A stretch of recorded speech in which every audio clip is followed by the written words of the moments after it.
সদকাতুল ফিতরের আদায়ের আদর্শ সময় কোনটা, মানে কোন সময়ে আদায় করাটা বেশি ভালো? রমজানের আগে কি দেওয়া যাবে? উত্তম সময় হলো রমাদানের মধ্য থেকে শুরু করা, ঈদের নামাজের আগে অবশ্যই দেওয়া।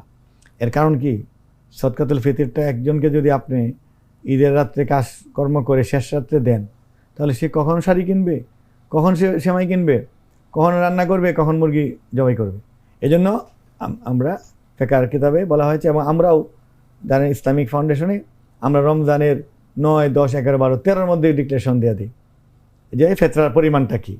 কারণ এই ফেতরার পরিমাণ দিয়ে কিন্তু আরেকটা ইবাদত হয়, সেটি কি, ওই রোজা যিনি রাখতে পারেন না বার্ধক্যজনিত কারণে, অসুস্থতাজনিত কারণে, সেই লোক যে ফেদিয়া দেন, ওই ফেদিয়ার পরিমাণটা কিন্তু ফেতরার পরিমাণ। এই জন্য আগে এটা ডিক্লারেশন হয় যে ফেদিয়াও এই 115 টাকা আর ফেতরাও 115 টাকা।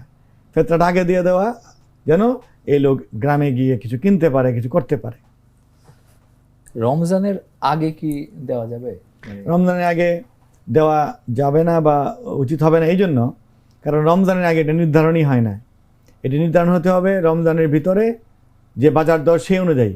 এখন আপনি রমজানের আগে দেখা যাবে যে গমের দাম আপনার 40 টাকা, রমজানের মধ্যে হয়ে গেল 50 টাকা, তাহলে আপনি 40 টাকা ধরলে তো আপনার ফকিররা, দরিদ্ররা বঞ্চিত হলো। এই জন্য এটা রমজান মাসেই ফকিরগণ বসে বাজার দর অনুযায়ী এটা ঘোষণা করতে হবে। মূল মানদণ্ড তো ঠিক আছে, কিন্তু মানদণ্ডটা ব্যবহারিক রূপ লাভ করবে, সেটা ঘোষণার যোগ্য হবে আজকের বাজার দর জানার পরে।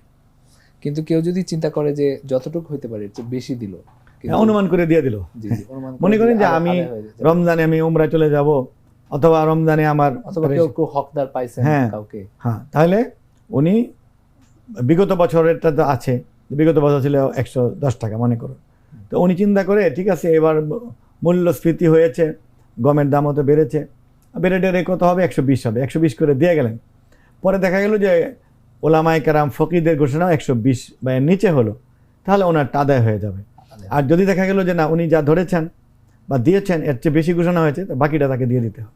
মানে ওইটাও গণ্য হবে, ওটাও গণ্য হবে, কিন্তু এই ঝুঁকিতে যাওয়া ঠিক নয়। আর রমজানের শুরু থেকে তো দেওয়া যাবেই, যা ঘোষণা হলে দেওয়া যাবে, কারণ ফিদিয়া হিসেবে তো দেওয়া যায়।